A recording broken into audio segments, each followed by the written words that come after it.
င်္ဂလာပါရှင်ဒီကနေ့ရဲ့နောက်ဆုံးရထိပ်တန်းသတင်းတွေကိုတင်ဆက်ပေးပါမယ်လူသားချင်းစာနာမှုကဏ္ဍအတွက်မင်းအောင်လှိုင်နဲ့တွေ့ဆုံဆွေးနွေးခဲ့တယ်လို့အာဆီယံဥက္ကဋ္ဌပြောတဲ့အကြောင်းတင်ဆက်ပေးပါမယ်။မင်းအောင်လှိုင်ကိုနိုင်ငံရေးအတိမတ်ပြတာမဟုတ်ကြောင်းမလေးရှားအမတ်ကရှင်းလင်းပါတယ်။အာဏာသိမ်းစစ်ကောင်ဆောင်မင်းအောင်လှိုင်နဲ့တွေ့ဆုံချိန်မှာငလင်နောက်ဆက်တွဲလူသားချင်းစာနာမှုလုပ်ငန်းစဉ်တွေအတွက်ဆွေးနွေးခဲ့တဲ့မလေးရှားဝန်ကြီးချုပ်ကထုတ်ပြန်ခဲ့ပါတယ်။အရှေ့တောင်အာရှနိုင်ငံများအစည်းအရုံးအာဆီယံရဲ့အလှည့်ကျဥက္ကဋ္ဌတာဝန်ယူထားတဲ့မလေးရှားဝန်ကြီးချုပ်အန်ဝါအီဘရာဟင်ကဧပြီလ19ရက်နေ့တုန်းကထိုင်းဝန်ကြီးချုပ်ဟောင်းသက်ဆင်ရှင်နာဝတ်ရဲ့စီစဉ်ပေးမှုနဲ့အတူဘန်ကောက်မြို့မှာမင်းအောင်လှိုင်ကိုတွေ့ဆုံခဲ့ပါတယ်။ဘန်ကောက် Rosewood Hotel မှာသက်ဆင်တေခင်းအခမ်းနဲ့ညစာစားပွဲကိုတက်ရောက်ခဲ့တဲ့နောက်သူကငလင်းနောက်ဆက်တွဲလူသားချင်းစာနာမှုလုပ်ငန်းစဉ်တွေအတွက်မင်းအောင်လှိုင်နဲ့ဆွေးနွေးခဲ့ကြောင်းမြန်မာနိုင်ငံရဲ့အခြေအနေကိုအမြန်ဆုံးပုံမှန်အနေအထားရောက်ရှိစေဖို့ကအရေးကြီးကြောင်းအန်ဝါကလူမှုကွန်ရက်မှာရှင်းသားထားပါတယ်။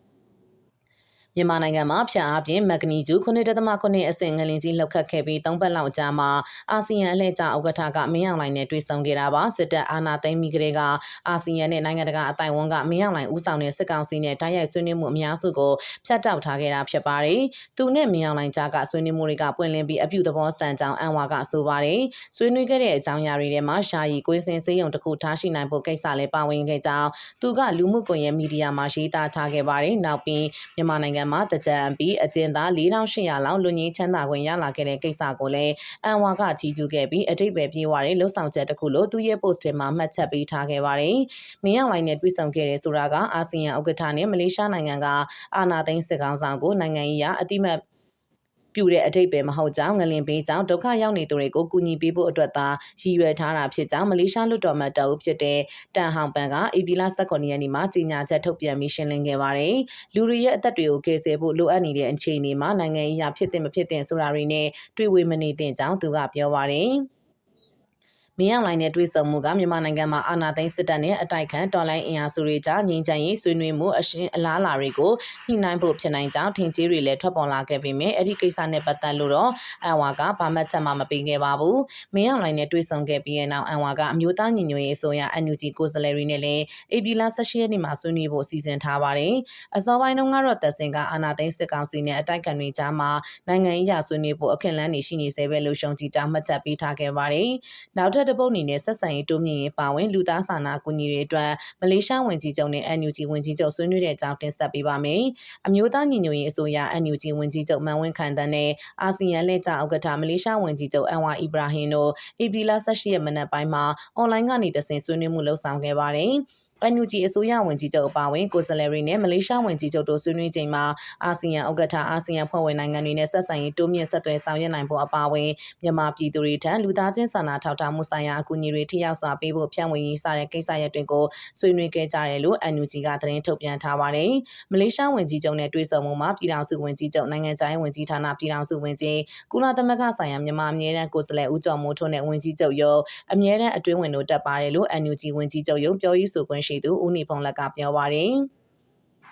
မလေးရှားဝန်ကြီးချုပ်အန်ဝါအီဘရာဟင်ကဧပြီလ19ရက်ကထိုင်းနိုင်ငံဘန်ကောက်မြို့ကိုအလုပ်သဘောခီးစဉ်နဲ့ရောက်ရှိလာတာဖြစ်ပြီးထိုင်းအစိုးရတာဝန်ရှိသူတွေနဲ့တွေ့ဆုံခဲ့ပြီးနှစ်နိုင်ငံနေဆက်ဆိုင်ရာကိစ္စတွေဆွေးနွေးခဲ့တယ်လို့သိရပါတယ်။ဒါအပြင်စစ်ကောင်စီကောင်ဆောင်ဗိုလ်ချုပ်မှုကြီးမင်းအောင်လှိုင်နဲ့လည်းဘန်ကောက်မြို့မှာအလုပ်သဘောတွေ့ဆုံဆွေးနွေးခဲ့တယ်လို့မလေးရှားဝန်ကြီးချုပ်ကသူ့ရဲ့လူမှုကွန်ရက်မှာရေးသားဖော်ပြထားသလိုစစ်ကောင်စီကလည်းဒီကနေ့မနက်ပိုင်းမှာတရင်ထုတ်ပြန်လာပါတယ်။ဒါပေမဲ့တွေ့ဆုံမှုမှတ်တမ်းတပ်ပုံကတော့မလေးရှားအစိုးရရောစစ်ကောင်စီဘက်ကရောနှစ်ဖက်စလုံးကဖော်ပြထားတာမတွေ့ရပါဘူး။မလေးရှားဝန်ကြီးချုပ်နဲ့တွေ့ဆုံချိန်မှာငလင်ဖေးတံကနေပြန်လည်ထူထောင်နိုင်ရေးမှာအာဆီယံအတိုင်းအဝန်ရဲ့စည်းလုံးညီညွတ်မှုနဲ့ဆက်လက်ကူညီဆောင်ရွက်ပြီးအာဆီယံအတိုင်းအဝန်ပူးပေါင်းဆောင်ရွက်ရေးကိစ္စရပ်တွေကိုဆွေးနွေးခဲ့တယ်လို့စစ်ကောင်စီကသတင်းထုတ်ပြန်ထားပါတယ်။ဆက်လက်ပြီးအမေရိကန်တို့ AA ကိုထောက်ပံ့တော့မှာလားဆိုတဲ့စောင်းပါတင်ဆက်ပေးပါမယ်။အမေရိကန်နိုင်ငံခြားရေးဝန်ကြီးဌာနမှအထက်တန်းအရာရှိနာဦးဖြစ်တဲ့တောင်နဲ့အလဲအာရှရေးရာလက်ထောက်နိုင်ငံခြားရေးဝန်ကြီး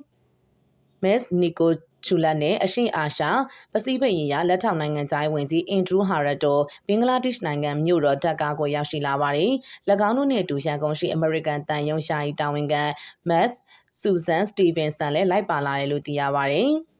အဆိုပါခီးစဉ်ရဲ့ရည်ရွယ်ချက်ကဘင်္ဂလားဒေ့ရှ်ရဲ့ဒီမိုကရေစီအသွင်ကူးပြောင်းရေးကာလလုပ်ငန်းစဉ်များဆွေးနွေးကြမှာဖြစ်ပြီးအင်ဒရူးဟာရမှာရိုဟင်ဂျာပြည်ထနာနဲ့လက်ရှိမြန်မာနိုင်ငံအခြေအနေတွေကိုရှုထောင့်ပေါင်းစုံမှာအဓိကထားဆွေးနွေးသွားမယ်လို့တရားဝင်သတင်းထုတ်ပြန်ချက်မှာပါရှိလာပါတယ်။သတင်းထုတ်ပြန်ချက်မှာပါရှိမလာတာကမြန်မာစစ်တပ်ကိုအပီးအပိုင်းချိန်မုံနိုင်ရေးတည်ကြစေဖို့ရခိုင်နဲ့ချင်းပြည်နယ်ရှိတော်လိုင်းတပ်များအတွက်ထောက်ပို့လမ်းကြောင်းတစ်ခုဖွင့်လှစ်ရေးပဲဖြစ်ပါတယ်လို့ရခိုင် BBC နဲ့ Writer သတင်းတောက်ဟောင်းစူစီယာဘော်မစ်ကယူရီရှာ Review Online စာဆောင်မှာရေးသားထားပါတယ်။၎င်းကဆက်လက်ရေးသားရမှာအဆိုပါကိစ္စကိုဘင်္ဂလားဒေ့ရှ်စစ်တပ်ကိုတီးခေါက်စုံစမ်းနိုင်ဖို့ American Pacific စစ်ဌာနချုပ်မှဒုတိယအကြီးအကဲဒုတိယဗိုလ်ချုပ်ကြီး JB Vol ကပြီးခဲ့တဲ့လအတွင်းတပ်ကားကိုရောက်ရှိလာခဲ့တယ်လို့ဆိုပါတယ်။ဘင်္ဂလားဒေ့ရှ်စစ်တပ်မှအခုအခါ American တို့ရဲ့ထောက်ပံ့လာမဲ့ပစ္စည်းများထားရှိဖို့နမ်းမြဝအနီးရှိစစ်ခါလီဒေတာကိုရွေးချယ်ပေးထားပြီးဖြစ်ပါတယ်။ကပ္ပစာလေးစိတ်ကိုလည်းတစ်ဖက်နိုင်ငံရှိတော်လိုင်းဖွဲ့တွေကိုပံ့ပိုးပေးနိုင်ဖို့တူရကီလုံထရုံးများအခြေစိုက်လှုပ်ရှားနိုင်မဲ့စခန်းတစ်ခု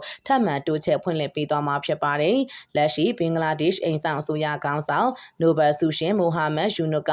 ၎င်းရဲ့အစိုးရအာဏာအကူပြောင်းဖြစ်စေဖို့စောင့်ခြင်းပေးခဲ့တဲ့အတွက်အမေရိကန်ရဲ့ကျေးဇူးမကင်းရမကင်းကြောင်းလည်းဖြစ်နေပါတယ်။ဒါအပြင်တရုတ်တို့၎င်းတို့နေကြတစ်ဖက်မှာယူနန်မှနေပြီးပင်လယ်လန်ကုန်းလန်နဲ့ရခိုင်ကမ်းရိုးတန်းကိုထိုးဖောက်ဝင်ရောက်မဲ့အရေးကိုလိုလားမှုမရှိတဲ့အတွက်အမေရိကန်ဘက်မှအဆိုပြုလာတာကိုလိုလားလာပဲထောက်ခံလိုပုံရပါတယ်။တရုတ်ကမြန်မာသားမကအာရေဗျပင်လယ်ဘက်ကိုထိုးဖောက်နိုင်ဖို့ပါကစ္စတန်ရှိဘလူးချီစတန်ပြည်နယ်အတွင်းရရှိထားတဲ့ကုန်းလမ်းကြောင်းကလည်းလူမျိုးစုတော်လှန်ရေးဖွဲ့များနဲ့ပါကစ္စတန်အစိုးရတပ်များနဲ့တိုက်ပွဲများအရှိန်မြင့်တက်လာတာနဲ့များအဆိုပါလမ်းကြောင်းကလည်းအခြေမလားဖြစ်လာနေပါတယ်။ယူနုစ်အဖို့လည်းလောလောဆယ်ရွှေကောက်ပွဲလှုပ်ရှားမလို့ပဲအာနာဆက်လက်စုပ်ကိုင်ထားနိုင်ရင်းနဲ့အမြဲလိုခေါင်းခဲစရာဖြစ်လာနေတဲ့ရိုဟင်ဂျာဒုက္ခသည်တသန်းခန့်ကိုပြန်ပို့နိုင်တော့မယ့်အရေးအတွက်အမေရိကန်ရဲ့အဆိုပြုချက်ကိုလက်ခံဖို့၎င်းဘက်မှလည်းထိခိုက်နစ်နာစရာမရှိတာတာမကအပန်းတကြီးလှုပ်ရှားမလို့အမေရိကန်တို့လည်းကြီးနက်သွားစေဖို့ခွင့်ပြုလိုက်ခြင်းဖြစ်ပါတယ်။ဒါပေမဲ့လည်းဘင်္ဂလားဒေ့ရှ်ကိုမြန်မာပြည်ထနာတွေဆွဲသွင်းခံရမယ့်အရှိနဲ့တရုတ်ဘက်မှဒေါသထွက်လာပြီးရင်းနှီးမြှုပ်နှံမှုတွေဆုံးရှုံးသွားနိုင်တဲ့အနေအထားမျိုးနဲ့ရင်ဆိုင်ရပွင့်ရှိပါတယ်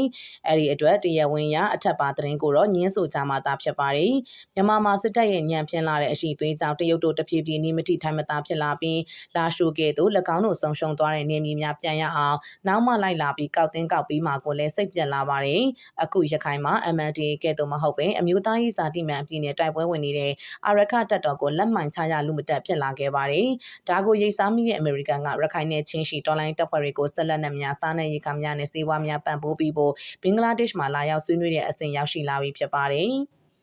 နိုင်ငံမြောက်ပိုင်းမှာလည်းကချင်လွတ်လပ်ရေးတပ်တော်မှနေမြေအမြောက်များသိမ်းယူနိုင်ခဲ့တဲ့အပြင်ပန်ဝါနဲ့ချီပွေရှိမြေရှားတပ်တူတွင်များလည်းထိန်းချုပ်လာနိုင်ခဲ့ပါတယ်။ချင်းတော်လိုင်းတပ်ဖွဲ့တွေကလည်းပြည်내ရဲ့ဒုတိယအကြီးဆုံးမြို့ဖြစ်တဲ့ဖလန်းကိုလည်းမကြာသေးမီကအပြီးပိုင်သိမ်းယူနိုင်ခဲ့ပါတယ်။အိန္ဒိယဘက်မှချင်းတော်လိုင်းတပ်ဖွဲ့တွေညီညွတ်ရေးတည်ဆောက်ဖို့စိစက်ဆွေးနွေးခဲ့ပြီးတဲ့နောက်မကြာခင်မှာပဲအခုလိုအောင်ပွဲကြီးထွက်ပေါ်လာခဲ့တာဖြစ်ပါတယ်။ MNDAA ကလည်းလာရှိုးကိုစွန်လာကုန်တီအစင်လိုက်ဆက်ခွာပေးရမယ်လို့မူလသဘောတူညီထားမှုကိုတရုတ်ဘက်ကမဆောင်နိုင်တော့ပဲအတင်းအကျပ်ဖိအားပေးလာတာနေပြီးAB လကုန်မှာအပြီးဆုတ်ခွာပေးဖို့ရှိပါတယ်။AP 22ရက်မှာစစ်ကောင်စီတစ္ဆာကန်ဝန်တန်းများလာရှုမြို့ကိုဝင်လာကြတော့မှာဖြစ်ပါတယ်။ MNDAA က၎င်းတို့စစ်မြေပြင်မှာအကြဆုံးများစွာရှင်ပြီးကြကုတ်ကြကဲတိုက်ရတဲ့လာရှုကိုတရုတ်တို့ကြောင့်စပွဲပေါ်မှာတထိုင်နဲ့လက်လွတ်ပြီးကြရမှုအပေါ်မကြေမနက်ဖြစ်လာနေပါတယ်။တရုတ်တို့စိတ်ရှိလက်ရှိကုတ်သွေးစုံနိုင်ဖို့ကတော်လိုင်းအဖွဲ့များအားလုံးနဲ့အပြစ်ခတ်ရစဲရမှသာဖြစ်ပါတယ်။ဒီလိုဖြစ်လာဖို့ကလည်းစစ်တပ်ကရှုံးကြည်လက်ခံနိုင်လောက်တဲ့ရွှေကောက်ပွဲမျိုးနဲ့ Federal Democracy ကိုလက်ခံပေးမှသာဖြစ်နိုင်တော့လို့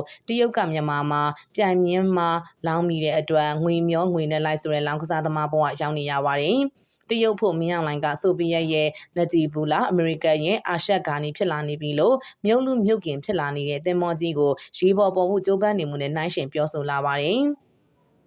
ဒေါ်နယ်ထရန့်ကတရုတ်အပေါ်အခွန်တိုးပြီးစီးကျက်လာမှုက၎င်းထင်သူဖြစ်မလားလို့245ရာခိုင်နှုန်းထိတောင်ရောက်လာခဲ့ပြီဖြစ်ပါတယ်။အဲဒီအတွက်တခြားတစ်ပတ်မှာတရုတ်ကိုအညာကိုင်နိုင်ဖို့စစ်မျက်နှာတစ်ခုထပ်ဖွင့်လိုက်ခြင်းလည်းဖြစ်နိုင်ပါတယ်။မင်းအောင်လှိုင်ဖို့ငိုရမလို့ရည်ရမလို့ဖြစ်လာတာက၎င်းနဲ့တွေ့ဆုံပြီးချက်ချင်းလိုပဲမလေးရှားဝန်ကြီးချုပ်အန်နဝါအီဘရာဟင်ကအမျိုးသားညီညွတ်ရေးအစိုးရကိုယ်စားလှယ်တွေနဲ့တွေ့ဆုံမယ်လို့ကြေညာလိုက်တာကြောင့်ဖြစ်ပါတယ်။နှစ်သက်ကူမှာပျော်ရွှင်စရာသတင်းများနဲ့အတူရှေးရှောင်းစိတ်ချမ်းသာခြင်းကိုကြီးကျမ်းမာခြင်းတို့နဲ့မိတ်ဆွေအပေါင်းပြေဆုံးနိုင်ကြပါစေလို့ရှိသားထားတာကိုတင်ဆက်ပေးလိုက်ရပါတယ်ရှင်။